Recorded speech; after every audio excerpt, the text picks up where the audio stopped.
Hürmetli vatandaşım, devamını davamlaştırımız. Bu kıtımkı ziyaret arkalık Yaponiyanın O'rta Asiya bilen bolgan münasebetini uçkandak küçeytişimiz zörür dep görsetdi Yaponiyanın veziri Shinzo Abe. Demek yuqorqı notqıda O'rta Asiya Garp bilen Şarqda tutaş turadigan noktadır ya tügündür. O'rta Asiya yer şarının geopolitikalik siyaseti intayin ahmiyetlik mühim rayındır. Bunu dep bolgandan eken Yaponiyanın veziri Shinzo Abe nime deydi?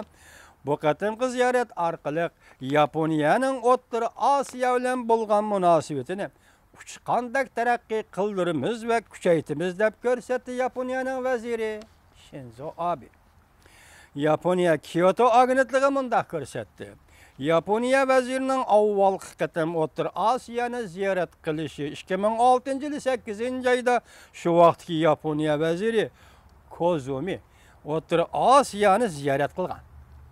O'rta Asiya intayin mol yer baylıqı ega, yer asti baylıqı ega. Bunundan biri Yaponiya matbuatları əməldarlarının sözlerinden nakil keltirip, Yaponiya bilen O'rta Asiya münasebeti kuruluşunun kechikip kalganlığını görsetken. Demek Yaponiyanın matbuatları özleri Yaponiyanın O'rta Asiyaga kirishden kechikip kalganlığını görsetken. Geopolitikalik siyaset O'rta Asiyanın tutkan ornunun intayin mühimligini nazar gelip, vezir Shinzo Abe bu qatımkı ziyaret arkalık Yaponiyanın O'rta Asiyada mavcut buluş derecesini yuqarı ko'tarmoqchi. Endi biz tahlil qilayli, bir ishki cümleni tahlil qilib baqayli.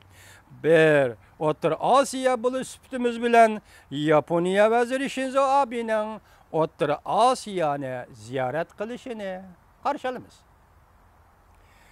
Ve Yaponiyanın O'rta Asiyada putirab turishini xabarda ko'rsatilgandek, Jungo'nun kengaymichilik qilishini cheklishini ham qarşılamız.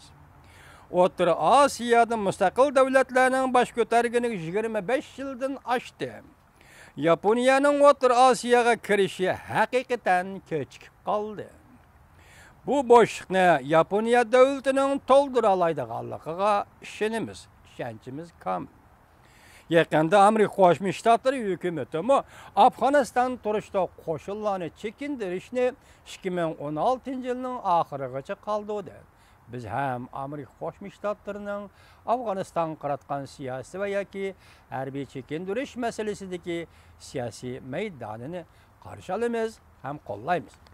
Shinzo Abe janoblari Yaponiya 1941-42 yillardagi urush davrida Yaponiyanın temir yol ministerligi Manjuriyadan Şinjan'a temir yol tartmoqchi, Şinjan'dan O'rta Asiyaga temir yol tartmoqchi bo'lgan edi.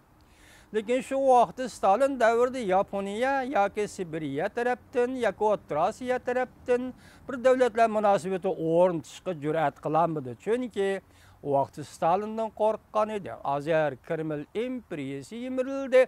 Biz Yaponiya davlatining Amerika Qo'shma Shtatlari bilan birlikda O'rta Asiyaga ko'ngil bilishini va O'rta Asiyaga singib kirayotgan Jungo kuchlarini vaqtida cheklashini umid qilamiz.